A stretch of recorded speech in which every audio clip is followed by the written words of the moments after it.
እርሱ ያሉትን በምክክር በመድረክ ይፈታ ዘላቂነት ያለው የሰላም መፍትሄ ማግኘት አይቻልም። በዋናነት እርሱም ቀደም ሲል አንስተውታል።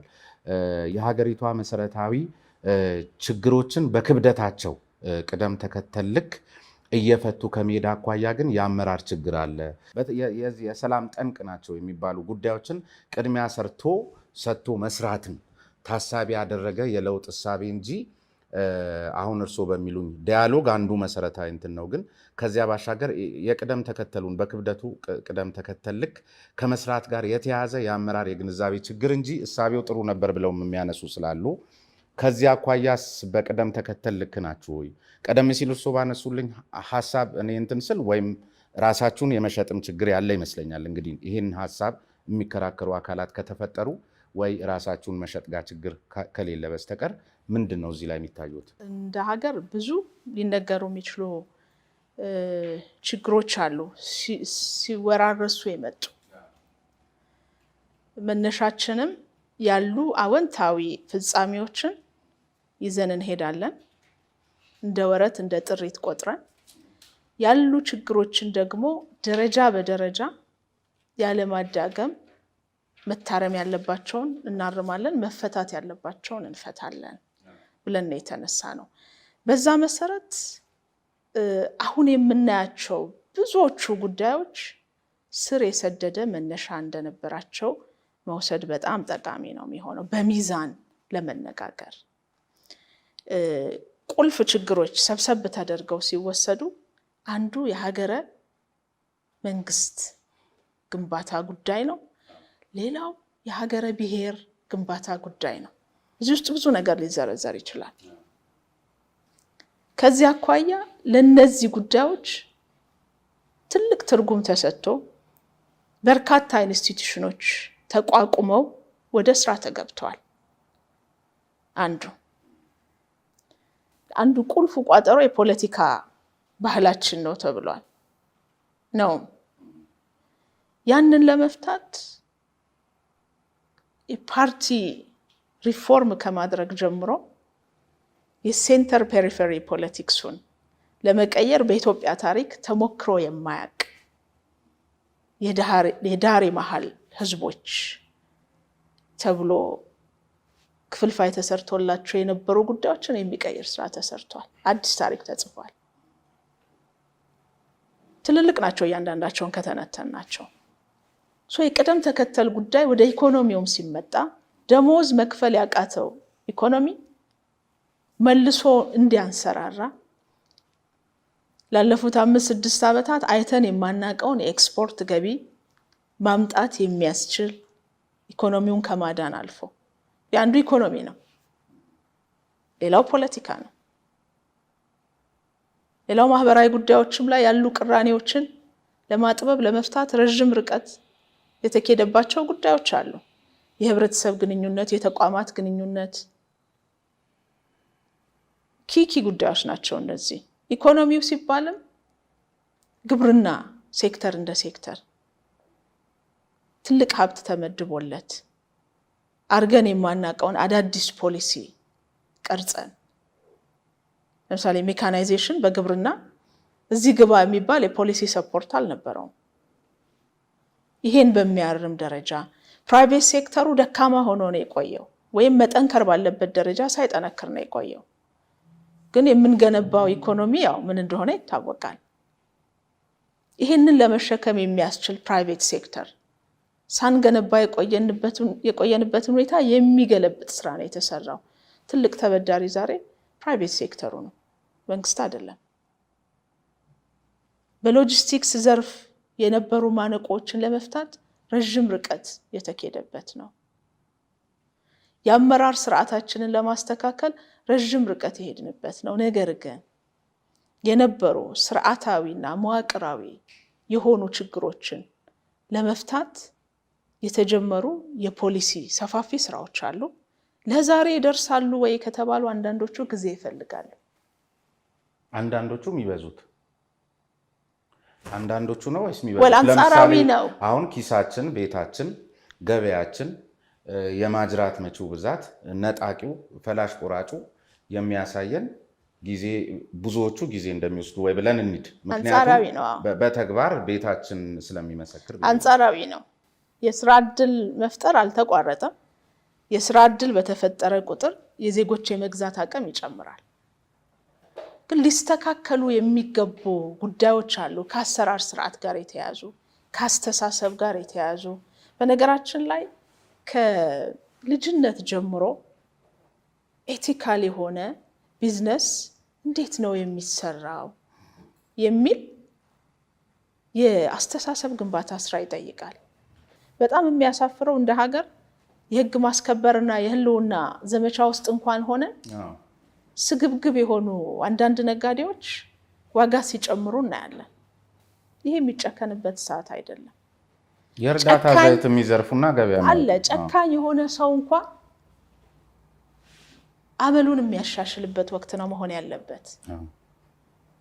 ነገር ግን ከኛ ከተገነባንበት ስብዕና ያፈነገጡ አዳዲስ ጉዳዮችን እያየን ያለ ነው። ይሄ የእሴት መሸርሸር፣ የስብዕና መሸርሸር ጉዳዮችም አብረውታሉ። ዝም ብሎ በህግ አስከባሪ ምናምን ብቻ የምንለው አይደለም። የማጥራት ስራ፣ የማስተካከል ስራ፣ ከመንገድ የሚወጡትን ደግሞ ተጠያቂ የማድረግ ስራ አብሮ መታየት ያለበት ነው። እንዲህ አይነት ጉዳዮች አንዳንዶቹ ጊዜ ይጠይቃሉ። አንዳንዶቹ ምልበት ምክንያት አንጻራዊ ነው። ባጠረ ጊዜ ሊፈታ ሊስተካከል የሚችል ጉዳይ አለ። ዘለግ ያለ ጊዜ የሚጠይቅ አለ። በርካታ ዓመታትን የሚፈልጉ ጉዳዮች አሉ። በሶስቱም ሬንጅ ውስጥ ሊታዩ የሚችሉ ጉዳዮች አሉ። ስለዚህ ከመስራት አልቦዘንም፣ አልቆምንም። ምንድናቸው ቁልፍ ቋጠሮቹ ብለን በትኩረት ነው እየሰራን ያለ ነው። የመረጃ እጥረት ሊኖር ይችላል እንደተነሳው። ሌላም ደግሞ ያው ሁልጊዜ እንደዚህ አይነት ለውጦች ኦቨር ኤክስፔክቴሽን አላቸው ወይም የበዛ ተጠባቂነት አላቸው። ይሄ በነገራችን ላይ ሌሎችም ዴሞክራሲያዊ ሽግግር ያካሄዱ ሀገራት ያጋጠማቸው አይነት ባህሪ ነው። ኤክስፔክቴሽንን ማኔጅ ማድረግ በራሱ አንድ ጉዳይ ነው። ቅድም የተነሱ ጉዳዮች ኮስሞቲክስ አይደሉም። የኛ የኢትዮጵያውያን እሴቶች ናቸው። መስጠት ስላለው አይደለም ኢትዮጵያዊ ሲሰጥ የምናውቀው። እኔ ያደግኩበት ማህበረሰብ ሲተርፈው የሚሰጥ አይደለም። ሌላውም ኢትዮጵያዊ ሳይኖረውም ጭምር ያለውን ቆርሶ የሚያካፍል ነው። መስጠት ባህላችን ተሸርሽሮ ተዳክሞ ግን ቆይቷል። እሱ እንዲያገግም እንዲያንሰራራ ቅድም ራስን ፍለጋ ነው የሪፎርሙ ፈንዳሜንታል ሐሳብ ብያለሁ። የደከሙትን መደገፍ መጦር። ለምንድነው 18 ዓመት የሞላው ልጅ ከቤት የማይወጣው? በእኛ ባህል የፈለገውን ይሁን እናት አትሰለችም እኮ። ተሳክቶለት ተሳክቷላት ትዳር ከያዙ ሰየው፣ ካልሆነ እናት ሳትሰለች ዛሬም እንደ 3 ዓመት ህፃን ልጅ የትልቅ ልጇን ልብስ ለማጠብ የማትደክም እናት ናት፣ ኢትዮጵያዊ ናት። ሌላውን ቤተሰብ እንደዛው። ይሄ ሴት ሲሪየስሊ ቻሌንጅድ ሆኗል። ይሄን ሪስቶር ማድረግ፣ አረጋውያንን ስንጦር ስንንከባከብ፣ ቤታቸውን ስንጠገን። ኮስሞቲክስ ነገር አይቆይም፣ ፌድ ያደርጋል። 1 ዓመት 2 ዓመት ሰርተው ይደክማል። ይሄ ግን ፈንዳሜንታል እሴቶቻችንን የመመለስ ማዕድና ጋራ ስንል ኢትዮጵያዊነት ውስጥ ያለውን የመስጠት እሴት፣ እዚህ ውስጥ ያለውን ፍቅር፣ እዚህ ውስጥ ያለውን ሰላም የመጋራት ነው። ቢሮ ለኛ ብቻ አይደለም፣ ስራ ለምንሰራ ሰዎች አይደለም። አንዱ በአዋጅ ለኛ የተሰጠን ቅድም ከተቋም ሰላም ጋር የምንሰራው ስራ ክብር ያለው አገልግሎት ለዜጎች መስጠት የሚል ነው። ንጹህ ቦታ ላይ አገልግሎት የምትሰጠውን ሰው አክብረህ መቀበል። የመንግስት ስራ ኃላፊዎች ኮንትራት ነው ያለን። ኮንትራታችን ሲያበቃ እንደዛ ነው። መንግስት ላይ እምነት ማሳደር ይጀምራል በንጹህ ቦታ ስትቀበለው እንጂ ዝም ብሎ የማጊያጊያጥ ጉዳይ ብቻ አይደለም።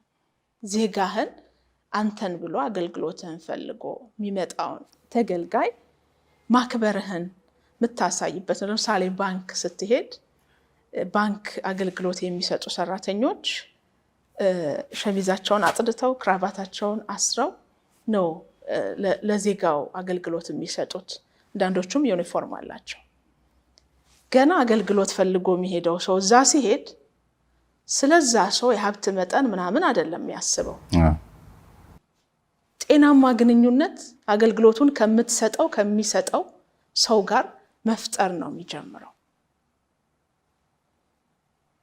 ዘን አገልግሎቱን በተዘጋጀው መንገድ ለአገልግሎት ተቀበል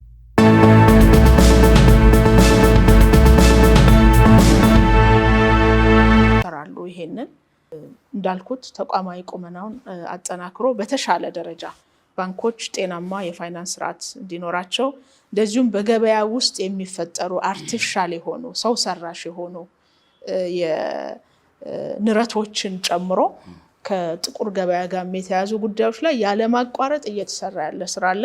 በቅርቡ ያየነው ውጤትም የነዚህ አካላት ጣልቃ ገብነት ያለው ነው ማለት ነው። የመዋቅራዊ የሆኑ ጉዳዮች አሉ ጊዜ የሚጠይቁ እነሱን የማስተካከል ስራ እየሰራን ጎን ለጎን ነገር ግን ፊት ለፊት ያሉ ጊዜ የማይሰጡ ጉዳዮች ላይ ደግሞ አጣዳፊ እርምጃ የመውሰድ ስራውም አብሮ ተሳስሮ እየሄደ እንዳለ መውሰድ ጠቃሚ ነው የሚሆነው የሚል ሀሳብ ማንሳት ፈልጋለሁ። ስደተኞች ጋር ያጋጥማሉ ወንጀሎች፣ ተጠያቂ እናደርጋለን። ስደተኛ ነው ብለን የምንተወው ነገር የለም። በሀገሪቱ ሕግ መሰረት ተጠያቂነት እየተረጋገጠ ነው ያለው። ኬዞች አሉ እዚህም እዚያም እንዳለ የኢትዮጵያውያን ወጣቶችን ህልውና የሚጎዳ የስራ እድላቸውን የሚዘጋ ተደርጎ ግን መወሰድ የለበትም። እንደዛ በጣም ልቅ በሆነ መንገድ የሚሄድ አይደለም። ነገር ግን ዝም ብሎ ተቀምጦ የነበረን ነገር ውጤት በሚያመጣ መንገድ ሲሆን አንደኛ ሆስት ኮሚኒቲው ሆስት በማድረጉ ጉዳት ሲያጋጥመው ቆይቷል። ይሄንን የሚያርም ዝም ብሎ ምርታማ ሳይሆን በነገራችን ላይ የትምህርት ስርዓትም አለ። እስከ ዩኒቨርሲቲ ይደርሳሉ። በካምፖች አካባቢ አቅራቢያ በሚሰጡ ትምህርት ቤቶች ትምህርታቸውን ተከታትለው ስደተኝነት በምርጫ የሚሆን አይደለም። ስለ ደግነትም ስናነሳ ማን መቼ ስደተኛ እንደሚሆን እርግጠኛ መሆን አይቻልም። የሞራል ጥያቄ ይመስለኛል። እኛ ኢትዮጵያውያን ትልቅ የሞራል ልዕልና ያለን ህዝቦች ነን። ሀብት ካላቸው ይልቅ ልብ ያላቸው ይበልጣሉና ልብ ያለን ህዝቦች ነን። በዚህ ምክንያት ስለሞላን ስለተረፈን አይደለም ስደተኞችን በየትኛውም አቅጣጫ በቅርበትም ካሉ ከርቀትም የሚመጡ ስደተኞችን የምንቀበልበት መሰረታዊ ጉዳይ የሞራል ጉዳይ ነው። የዓለም አቀፋዊ ግዴታዎቹ ሌሎቹ ሁለተኛ ሶስተኛ ተደርገው ሊታዩ የሚችሉ ናቸው። ስለ ደግነትም ስናነሳ ስለ እንግዳ ተቀባይነታችን አይ ቲንክ አንዱ መገለጫችን ነው።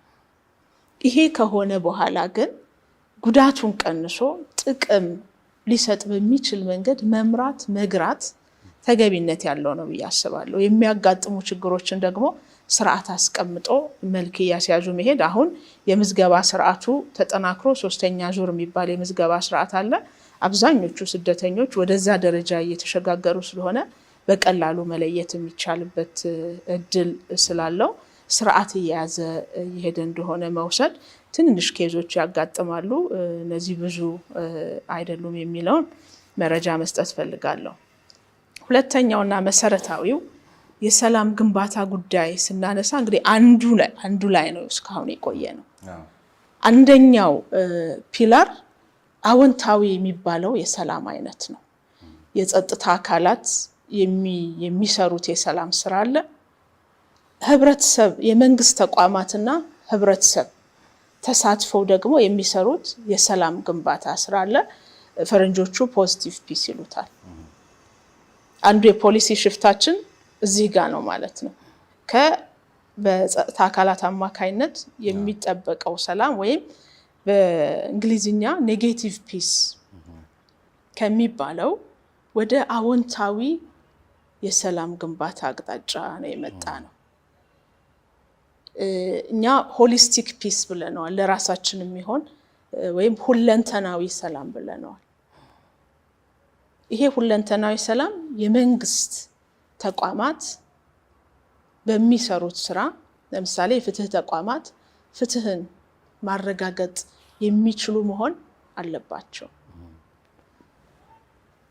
ሌሎች አገልግሎት ሰጪ ተቋማት መልካም አስተዳደርን የሚያረጋግጡ መሆን አለባቸው። ዘላቂ ሰላም ሊገነባ ከሆነ የህዝብ ፍትሃዊ ተጠቃሚነት መረጋገጥ መቻል አለበት። እንዲህ ያልን ልንሄድ እንችላለን።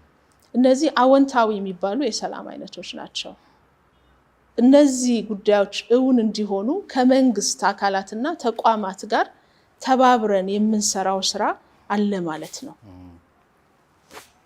በሌላ መልኩ ኢነር ፒስ ወይም ውስጠ ሰላም የምንለው አለ። ይሄ በእያንዳንዱ ግለሰብ እጅ ያለ ጉዳይ ነው። እኔ ከራሴ ጋር ያለኝ ግንኙነት ጤናማ መሆን አለበት። ከሌሎች ጋር ያለኝ ግንኙነት ወይም ሰዎች ከሌሎች ጋር፣ ከራሳቸው ጋር፣ ከተፈጥሮ ጋር ፈጥሮናል ከሚሉት ኃይል ጋር ያላቸውን ግንኙነት ይመለከታል። በቤተሰብ ደረጃ ያለን የሰላም አይነት ሰላማዊ ቤተሰብ መሰረቱ የሀገር ቤተሰብ ስለሆነ ሰላማዊ ማህበረሰብ፣ ተቋማት ብሎ የሀገር ሰላም ጋር የዚህ ድምር ውጤት መምጣት ይችላል። ባለ ብዙ ደርዝ ጉዳዮች ናቸው የሰላም ግንባታ ስራችን ውስጥ ያሉት። እነዚህን ሁሉ ማዕዘናት ማዕከል ያደረገ ስራ እንድንሰራ ይጠበቃል። ስንሰራ የቆየነውም በዚህ መንገድ ነው። አንዱ ተቋማቱን ሪፎርም የማድረግ፣ ሌላኛው አዎንታዊ ሰላምን የመስራት ስራ። በዚህ መሰረት ለምሳሌ ከሲቪል ሰርቪስ ኮሚሽን ጋር ላለፈው 1 ዓመት የጀመርነው ስራ አለ። በጋራ ቁልፍ ናቸው ያልናቸውን 5 ገደማ ተቋማት ቅድሚያ ሰጥተን የትኩረት ነጥቦቻችንን ለይተን የጀመርነው ስራ አለ። አፈጻጸሙ ከአንዱ ተቋም ጋር ያለው ይለያያል፣ ወጥነት የለውም። አንዳንዱ ጋር ጠበቅ ብሎ የተያዘ ነው፣ ያንዳንዱ ደግሞ ገባ ወጣነት አለ። ሲቪል ሰርቪስ ጋር የጀመርነው ስራ በዳያሎግ በፐብሊክ ሰርቪስ ዳያሎግ ታግዞ የተሻለ ርቀት ይሄደ ነው ያለው። ይሄ የስቴት ሶሳይቲ ወይም የመንግስትና የህብረተሰቡን ትምምን ለማጠናከር ትልቅ መሰረት ይጥላል። ምክንያቱም አገልግሎቶች ነፃና ገለልተኛ በሆነ እሳቤ ለዜጎች መቅረብ ሲችሉ እነዛ ያልናቸውን ሰላማዊ ተቋማት እውን ማድረግ ስንችል፣ ቅድም የቢሮ ማሳመር ምናምን ያነሳኸው አለ፣ እመጣለሁ ወደዛ። መቅረብ ሲቻል ዜጎች መንግስት ላይ ያላቸው እምነት የተሻለ ይሆናል። ይሄ ደግሞ ለሀገረ መንግስት ግንባታ ስራችን ትልቅ ፋይዳ አለው ማለት ነው። በዚህ መሰረት የተጀመረውን ስራ ማጠናከር ይጠይቃል። ከሌሎቹም ጋር የተጀመረውን ስራ ማጠናከር ይጠይቃል። ውጭ ጉዳይ አንዱ ነው። በቅርበት እየሰራን ያለነው ስራ አለ።